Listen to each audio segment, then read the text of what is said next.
are now listening to the War Report Podcast Network.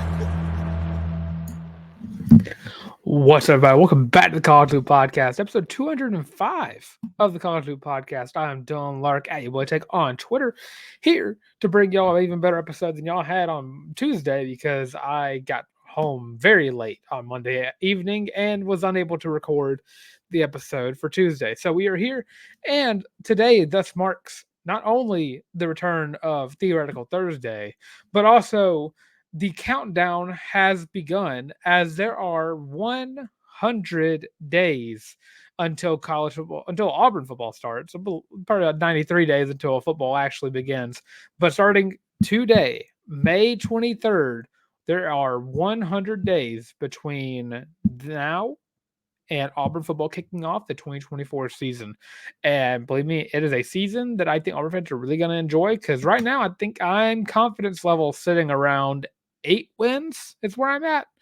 I might be booging a little bit. The glasses are over there. They're kind of calling out to me, weirdly enough. But yeah, right now 8 wins is kind of where I'm sitting at. But what do I know? Before we get into Theoretical Thursday, and I'm sure many of you are already aware of what the Theoretical Thursday question is, there is a little bit of news regarding Auburn recruiting as Auburn football's number one overall commit thus far in the class 2025 has earned his 5th star. Malik Autry out of Opelika High School in Opelika, Alabama, of course, right down the road from Auburn University, has finally earned his 5th star. Regarded as a top 30 prospect in the class of 2025. Number 4 defensive lineman in the class. Number 3 overall prospect in the state of Alabama. A huge upgrade that we were all expecting to see in his recruiting profile. Just as how good Malik Autry is. I am surprised he wasn't already one. And he's already mentioned that he hopes to be Vontrell Williams' first ever 5-star signing. That is per him, not per anyone else. That's per Malik Autry himself. So it'd be really cool to see how that pans out. And that would right now stands as Auburn's one and only 5-star with probably some more to come. Maybe one more, hopefully.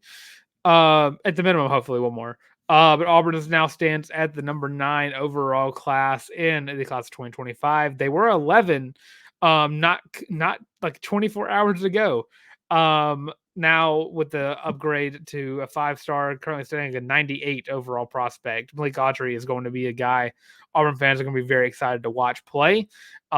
Just gotta keep recruiting him. That's all I gotta say on that matter. Keep recruiting him. But a lot of 4-stars and a lot of 3-stars, I think, could see their ways up. I think a few guys kind of look out for is Jacaleb Falk. Of course, Keldrick Falk's little brother from Highland Home, Alabama. Jacaleb Falk is an outstanding edge rusher. And I think he is very likely to get his 5th star. I think Jordan Crawford very well could get his as well. And a few other guys down the list, I think, are guys that Auburn fans are looking forward to getting extra stars added, as well as some other guys that already have that 5th star that Auburn is very excited to hopefully be getting very, very soon. But with that does it for the football news. But today, of course, also I want to show off the jersey a little bit. I finally got that powder blue baseball jersey, showing that off. If you're listening, it's the powder blue Bo Jackson baseball jersey. If you don't know what it looks like, look it up. It's on Home Field. Free ad. For Home Field because this jersey is awesome. And as well as that, Theoretical Thursday has returned from a complete sports season of it being off. I came up with this question a couple of days ago. I was thinking about what could be a pinnacle moment in Auburn football history that could have changed how we see Auburn football today.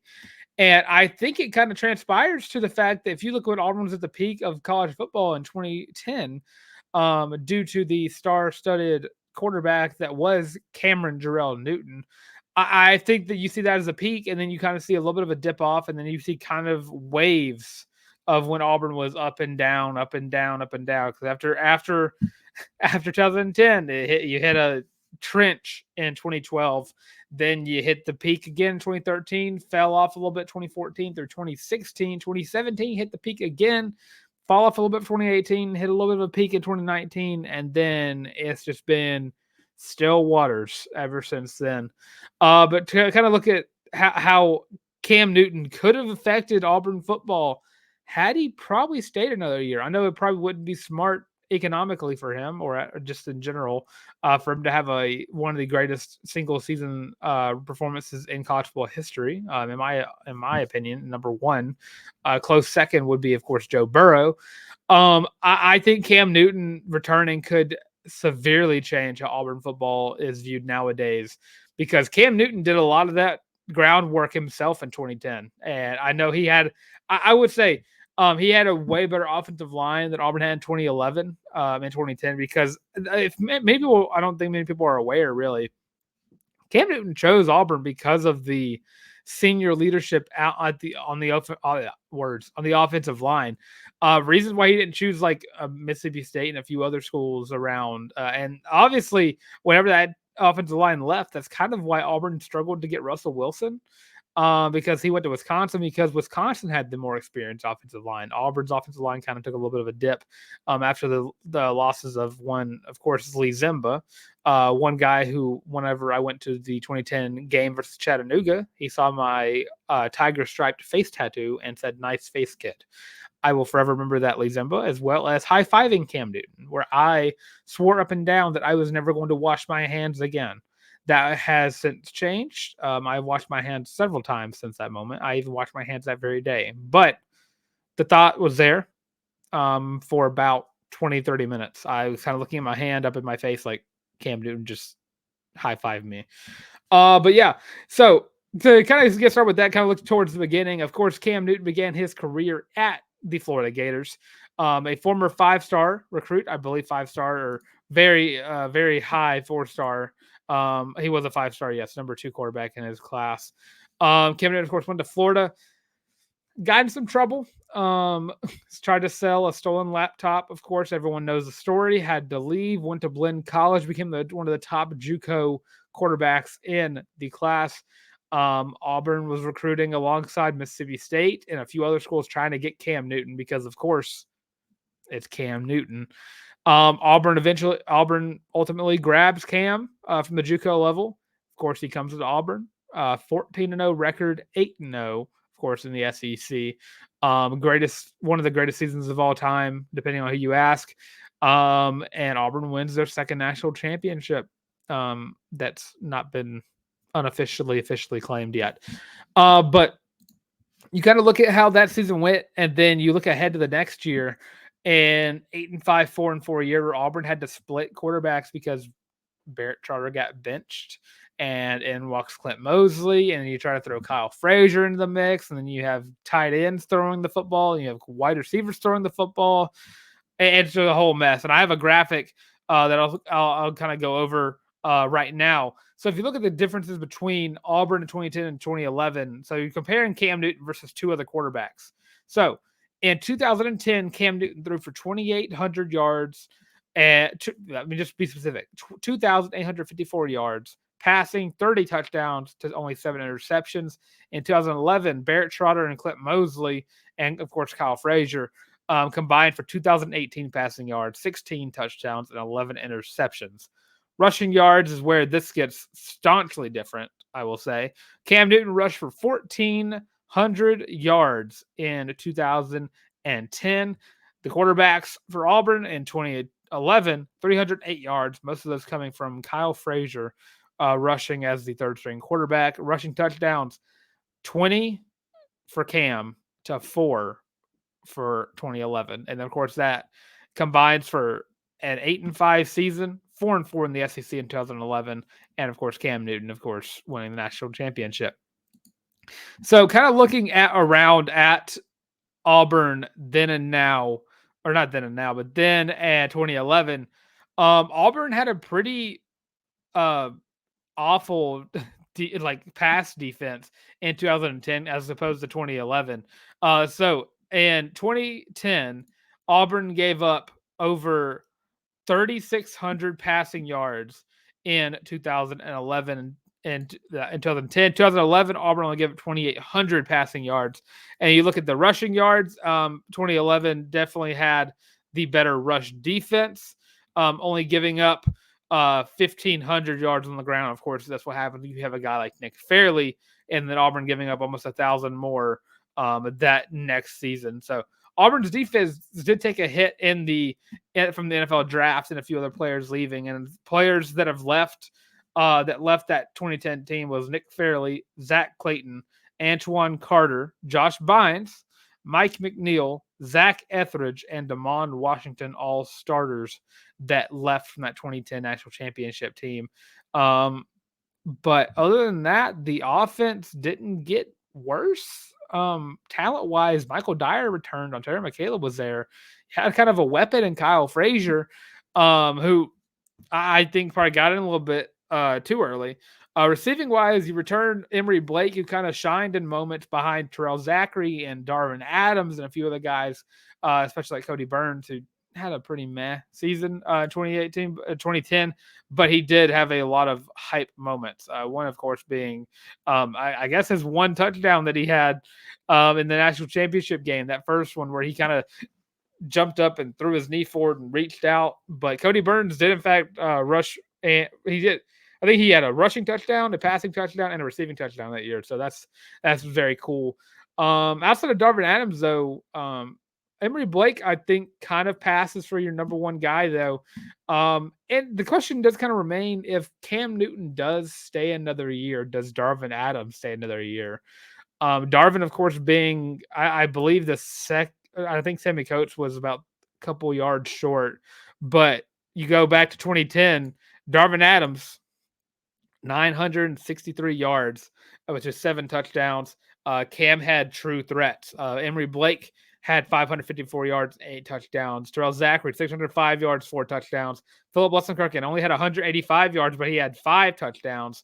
And then you had a couple of the guys kind of go around and get some touchdowns. Cam Newton even had a receiving touchdown in 2010. Go to 2011. Emory Blake leads the team in receiving yards, 613 with 5 touchdowns. Ontario McCaleb, 344 yards with 2 touchdowns. Also combining that, having almost 1,000 total yards on the year with both rushing and receiving. And then you have Philip Wesson coming in third place with 238 yards. More touchdowns and more yards for Philip Wesson-Kirkland, who did, in fact, have a better year in 2011. But that's strictly because you got to find targets somehow. You got to find wide receivers somehow. And tight ends are right there as some of the best targets to have for a pretty mid quarterback room. But overall, I do think that there is a question to be had that Darvin Adams could have potentially returned. Because I do believe he had another year of eligibility. I think he was a junior. And he had a great year, and again, he left for the draft, and I don't know if he's still in the CFL, but he was having a pretty good career in the Canadian Football League. But you look at 2010, Auburn had a very balanced attack, really. I mean, with Cam Newton, he could do it. He could do it all. He even had I think he had 2-3 receptions. I think a completely just do it all guy. 2 receptions, 42 yards. But you get to 2011, Auburn could not really rely on the passing game. I kind of went through it. Auburn only had 2,000 yards amongst the entirety of the team. And of course, I'm not even going through the 3 other positional players that threw a pass for Auburn that year: Ryan White, Quan Bray, and CJ Uzama. Auburn relied heavily on the run game. If you look at the rushing stats, you had Michael Dyer, 1,200 yards. Ontario McCaleb, 600 yards. Kyle Frazier, 300 yards. Trey Mason, everyone knows Trey Mason has 160 yards. And then, rushing sacks count as rushing attempts for the quarterback. So 36 attempts for Barrett Trotter to only 62 yards. And then Clint Mosley, 25 carries for negative 81 yards. But Auburn, I think you bring back, if Cam Newton were to come back, Barrett Trotter is another backup. Because that's all Barrett Trotter really was at his highest, was a decent backup. Because, of course, he was the better quarterback out of the two. I think even whenever he boasted the best record out of the two starting quarterbacks that year, I think he had a 6-2 record whenever he started. But of course, I do believe that Clint Mosley did have a tougher schedule at the back end. But Auburn just kind of struggled with quarterbacks ever since for the 2 years after Cam Newton, because you had the drama between Clint Mosley and Barrett Trotter. Then you go to 2012 and you have that whole other thing with Jonathan Wallace involved, Kyle Frazier involved, Clint Mosley's involved again. You just have that blistering mess of a coordinator room where Gene Chizik went out and bought NFL caliber coordinators and thought that would work for a spread team, a team that was built around the spread offense, tried to turn them into a pro style offense. That turned into a heaping pile of crap. But overall, I do think that if you look at Cam Newton's impact on the field as for what he did, because I think Auburn base level Auburn without Cam Newton and the Auburn of 2011, I do think the 2011 team did have a little more talent. I mean, they had a top 5 class coming in.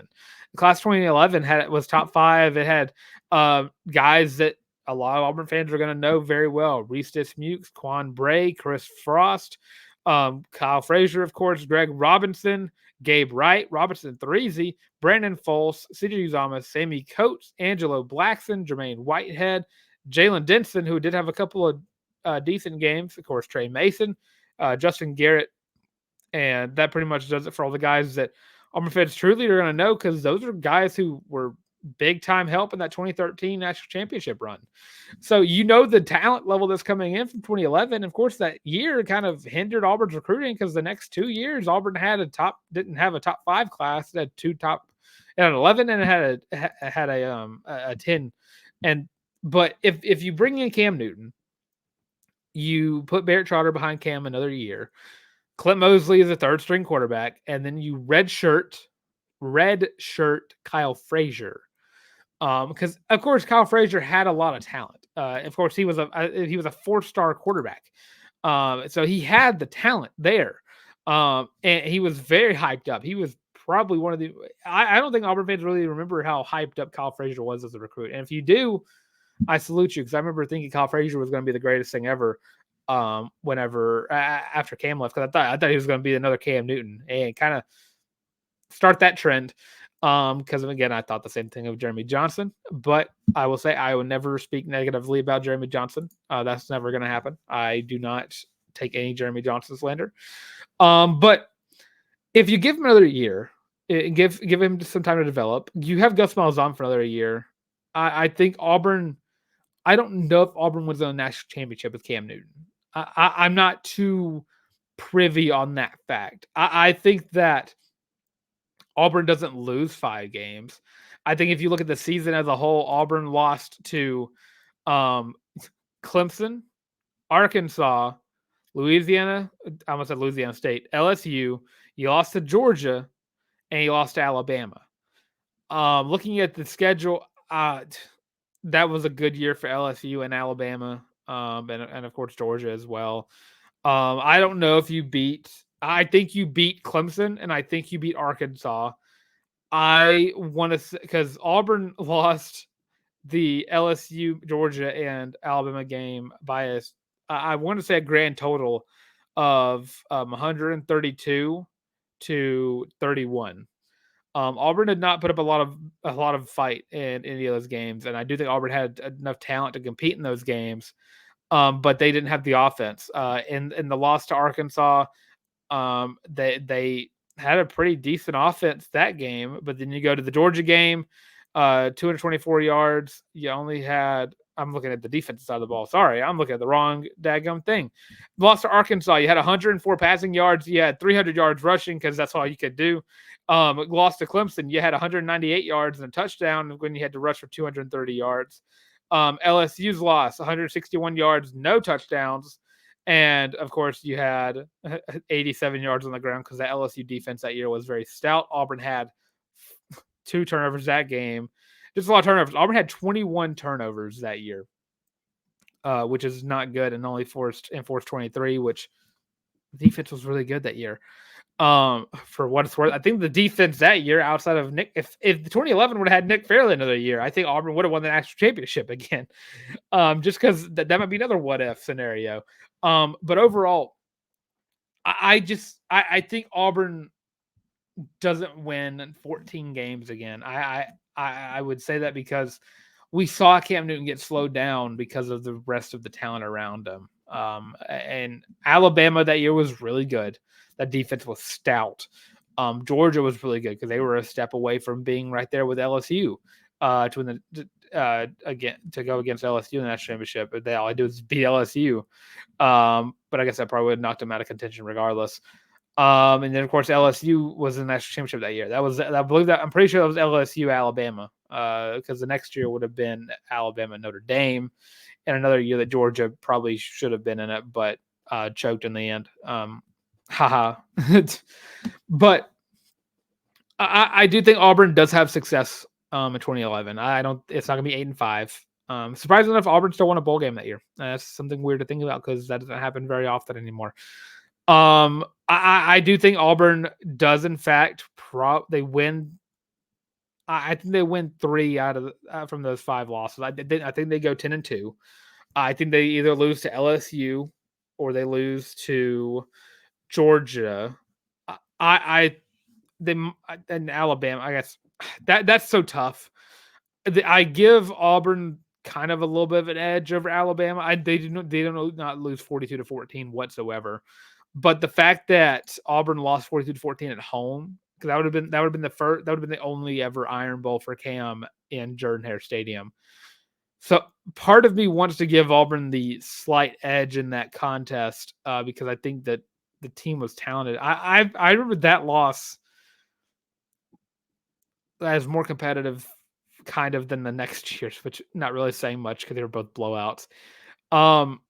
But overall, I just think that Cam Newton would have really helped another year. I know that, again, all that to say, I mean, I think you made a great decision going to the NFL. He's the number 1 overall pick. He is now a legend, regarded by now my favorite NFL team, the Carolina Panthers.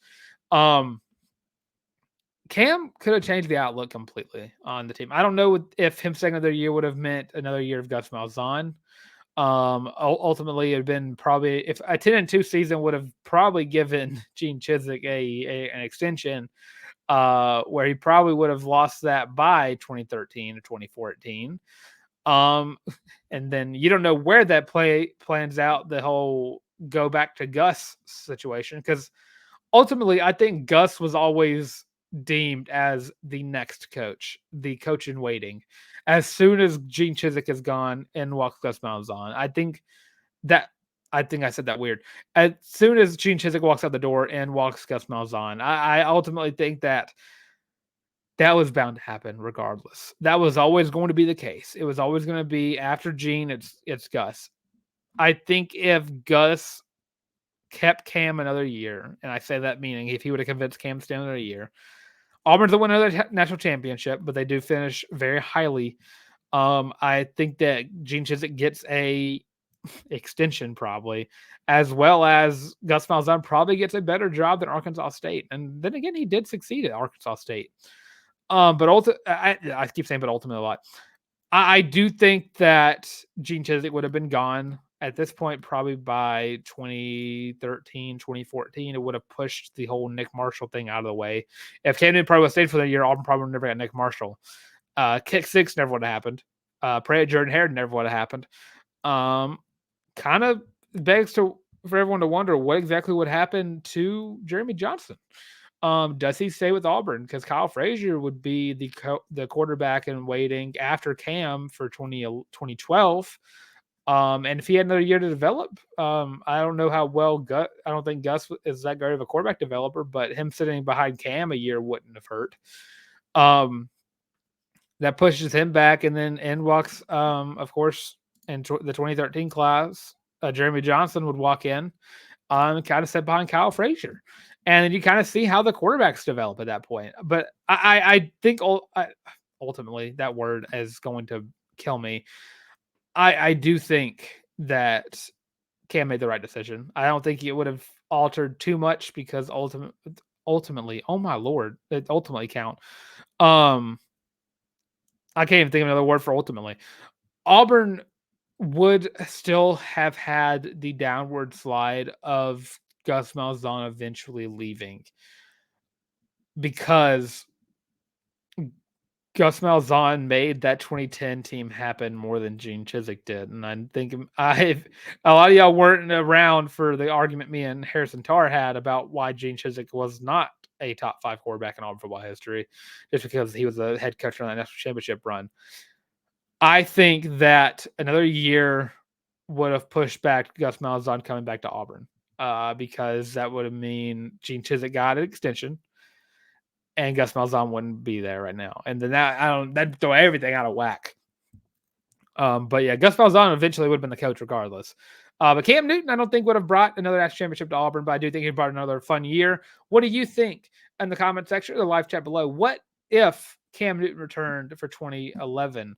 Do you think Auburn win a national championship again? Do you think that he'd win another Heisman? Do you think he'd get number 1 in the next draft? Because of course that would be a draft between him and Andrew Luck and RG3 in that draft class, which would be a lot of fun. It would not be fun for the Carolina Panthers because that means they would have probably have taken either Jake Locker or I cannot remember the other guy's name, the career journeyman that is. Holy crap, it's going to kill me now. So bear with me as I try to continue my joke. I'm gonna see his name's going to make me mad because I know exactly who it is. Blaine Gabbert. That exactly. So Auburn or Carolina would have probably have drafted Blaine Gabbert or Jake Locker. So, oh, what a weird world. I'd probably be an Indianapolis Colts fan.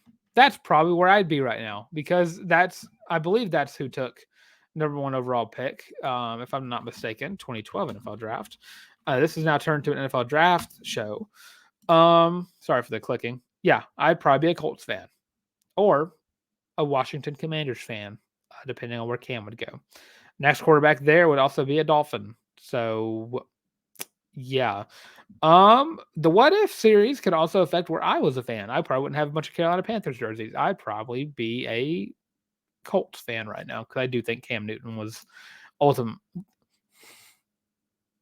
better quarterback than Andrew Luck in the NFL. But yeah, that's going to do it for my What If series. Say the word ultimately again, because it's annoying to me. So yeah, leave your thoughts below. What would have happened if Auburn would have kept Cam Newton another year?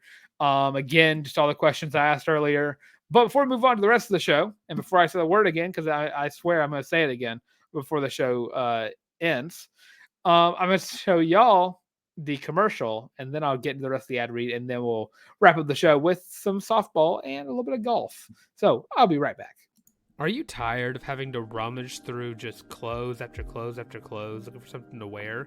Are you tired of your friends making fun of you for your terrible fashion sense? Well, do we have the shirt for you? Go to thewarreport.com, get your laptop out and do it right now. Go to the shop and get your very own Feelin' Loopy t-shirt as well as your college loop hat, and you can get both of them for only $25 each. Plus shipping and handling, of course. But with that, now back to your regular scheduled program. So, of course, yeah, go get your College Loop Feelin' Loopy t-shirt. It's now available on the War Report shop.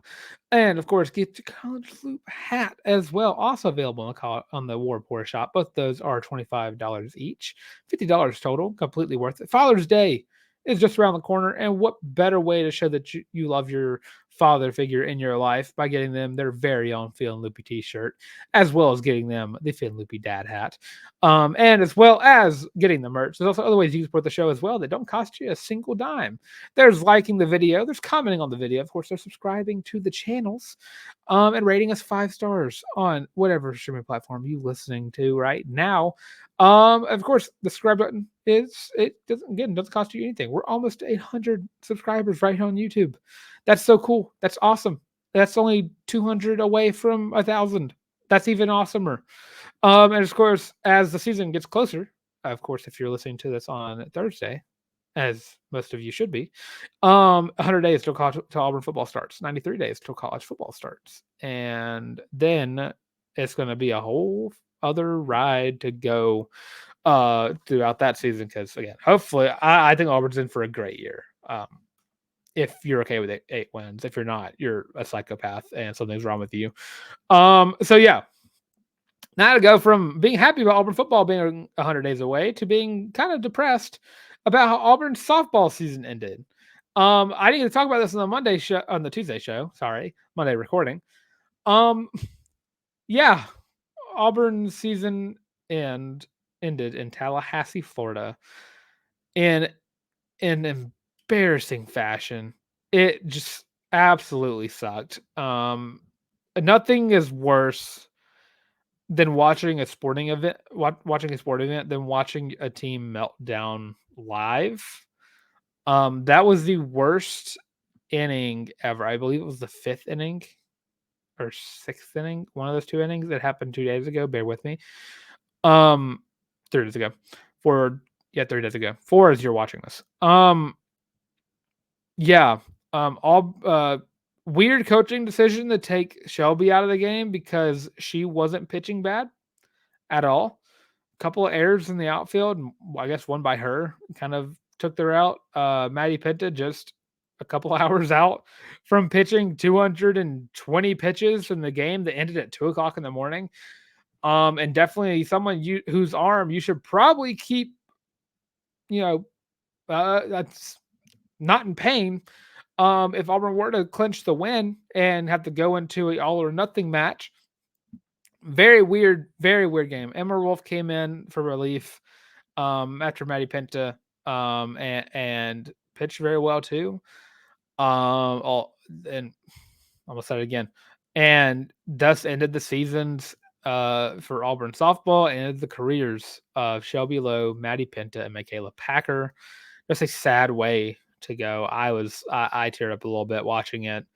Just because Maddie Pinta is going to be on a all-time Auburn team starting pitcher no matter what. If you make an Auburn softball Mount Rushmore, the first name out of your mouth better be Maddie Pinta. Just a very odd year for Auburn softball. Definitely it's like a win. It's like a great season because they got into a regional, or a good season because they got into a regional, but also like a mass season because they didn't really do much in the SEC.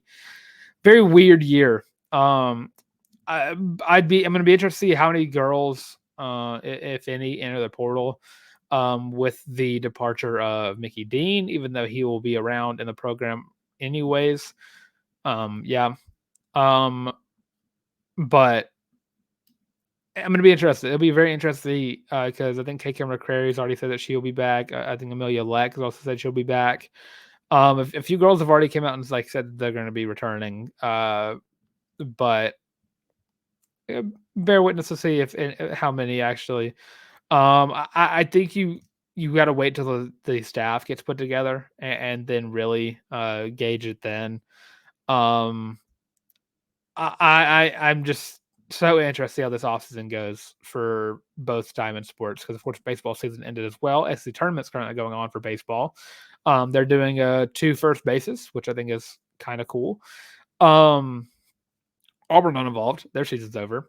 It ended Saturday before the tournament started. But yeah, Auburn softball, very weird loss. Very, very weird, disgusting, heartbreaking loss to Florida State, and Florida State will move on to play Oklahoma in the Super Regional. It's Oklahoma.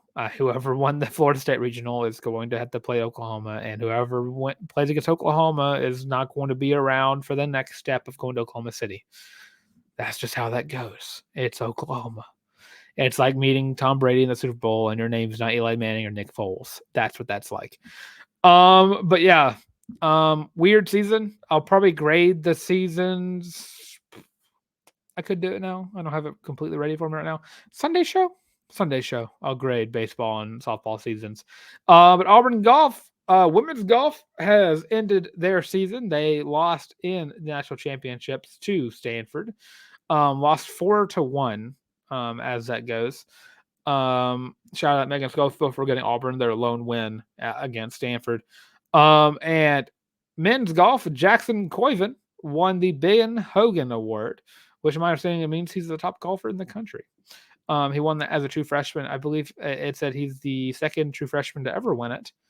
And I say true freshman. I think it's a freshman. I don't think you go redshirt in golf. I keep saying true freshman because I just immediate first year. Second freshman to ever win it. First Auburn Tiger to ever win the award. So huge shout out to Coyven. They will be competing tomorrow, I do believe. Tomorrow, they will be starting their play for the national championship in beautiful California. So huge ups to them, and a round of applause for getting this far for both golf teams. And going to wish the men's team the best of luck. They are currently, I believe, the favorites to win the national championship after a huge, amazing performance in the regionals. They just went absolutely ballistically crazy in the regionals. So hopefully keep that up. I would love for another team to add to their national championship ranks going for this year. I believe that right now it currently stands at 1. That one being Obby, the Tiger, winning another mascot challenge. So yeah, huge ups to them. Wishing the best of luck in their national championship tournament, meet, match, whichever one it is. It's late. But yeah, with that, that's going to do it for today's show. Happy 100 days till Auburn football. And of course, with that being said, I am Dylan Larck, @YTank on Twitter. Of course, you can find me on Instagram as well at Dylan Larck at DYLELRCK. Visual aids in the bottom left of the screen. I had to look down because I'm pointing right, but it's on the left. You can also find me on the College Loop right here on YouTube, over there on Spotify, Google Podcasts, of course, Amazon Music, and of course on Instagram, Twitter, TikTok, and Facebook. All of those at the College Loop. Visual aids down in the scroll bar. I didn't put the thing up there because of the graphic. But yeah, leave me some more Theoretical Thursday prompts you want me to go in and explore. Let me know how I did for this one. What do you think would happen if Cam Newton stayed for another year? Does Auburn win another national championship? Do I become a Colts fan? Weird times that would be going on because, of course, wherever Cam Newton got drafted, for my loyalties, we're gonna lie. Sorry about it. The jersey still remains one of my favorite jerseys ever. I got it in 2015. I went to go watch the Panthers in 2015 in Atlanta. The one regular season game they lost. It was a lot of fun still because Cam Newton is so fun to watch. It was in the nosebleed, so I barely saw the loss, but it did suck to watch them lose. Also sucked to watch them lose the Super Bowl. But I am one of my. I can say that I watched my team in the Super Bowl. A lot of people can't do that. But of course, with all being said, thanks for tuning in for this episode of the College Loop Podcast. I'll see y'all on the Sunday live stream at 6:00 p.m. Central Standard Time. And with that, War Eagle, and as always, appreciate y'all for tuning in. And I gotta find the outro, but there it is.